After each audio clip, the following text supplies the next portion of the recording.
Serbia për vitin 2026 ka në fokus rritjen e kapacitetive teknologjike dhe forcimin e infrastrukturës operative për Agjencinë e saj të inteligjencës. Sipas dokumenteve zyrtare të projekt buxhetit të Serbisë, BIA pritet të disponojë afër 89 milion euro, një shumë dukshme e lartë krahasuar me vitet e fundit. Kjo ngritje buxhetore vjen në kohën kur në Kosovë është shënuar rritje e ndjeshme e arrestimeve për spionazh në favor të Serbisë gjatë 3 vjetëve të fundit. Kjo rritje financiare e Serbisë ndaj BIA-s po konsiderohet mesazh i qartë për synimet e Beogradit kundër Kosovës. Megjithatë, theksohet se Serbia po përballet me sfida më të mëdha si rezultat i punës së institucioneve të sigurisë së Kosovës. Fatkeqësisht investim më i madh në aktivitetet hibride jo vetëm kundrejt Kosovës, por një agjend më e ngjeshur e Serbisë në kuadër të politikës së tyre hegemoniste për botën serbe.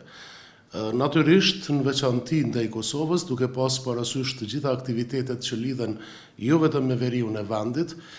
por edhe me përdorimin gjithnjë e më agresiv të rrjetit spionazhit brenda Kosovës në kuadër të qëllimeve të Serbisë për ta mbajtur gjendjen jo stabile dhe për të nxitur në vazhdimsi tensione ndëretnike duke instrumentalizuar komunitetin serb në Kosovë. Në kohëve të fundit, Serbia është ballafaqur me një sukses gjithnjë më të madh të institucioneve të sigurisë në Republikën e Kosovës në neutralizimin e kërcënimeve që paraqet rrjeti i spionazhit dhe aktivitetet e tjera hibride kundër Kosovës. Në këtë kuadër, natyrisht, Agjencia e Kosovës për Inteligjencë ka bërë një punë jashtëzakonisht efektive dhe me sa duket po vazhdon. Ndonse është komplekse dhe sfiduese detektimi dhe neutralizimi i bashkëpunëtorëve të BIA-s dhe në përgjithësi agjendës armiqësore kundër Kosovës. Mendoj që kemi të bëjmë gjithashtu me një kundërreagim nga institucionet e Serbisë me qëllim që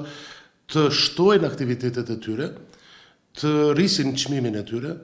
dhe të përdorin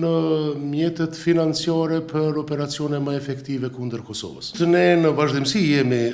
të ekspozuar ndaj kërcënimeve hibride që vinë prej Serbisë,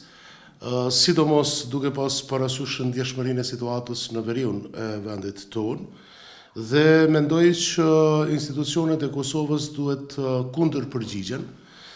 me vigjilencë të shtuar dhe duhet të kundërpërgjigjen gjithashtu edhe me masa të cilat rrisin kapacitetet e institucioneve të sigurisë, në veçanti të AKI-s, sa i përket fondeve shtesë, sa i përket buxhetit, për shkak se është e domosdoshme që rritja e kapaciteteve t'i kundërpërgjigjet në mënyrë efektive çfarëdo kërcënimi që vjen prej Serbisë, sidomos në kontekstin e ri të përplasjeve gjeopolitike. Ne në kuadër të monitorimeve si institut kemi konstatuar që është urgjente që Kosova të ndërmarrë gjithçka që duhet sa i përket sigurisë kibernetike, sa i përket një koordinimi më të ngjeshur me Bashkimin Evropian dhe Shtetet e Bashkuara të Amerikës për rritjen e kapaciteteve në sferën e sigurisë kibernetike, pastaj me institucione tjera të sigurisë siç është AKI-ja,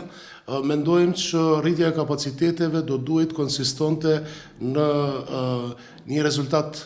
më të qartë në neutralizimin e rrjetit spionazhit dhe aktiviteteve të tjera që ndërlidhen me BIA-n. Përndryshe, përgjatë këtij viti, gjykata themelore në Prishtinë shpalli të dënuarin e parë për spionazh, Aleksandër Vlajić, dhe ka ngritur 4 akte akuzat të tjera për të njëjtën vepër.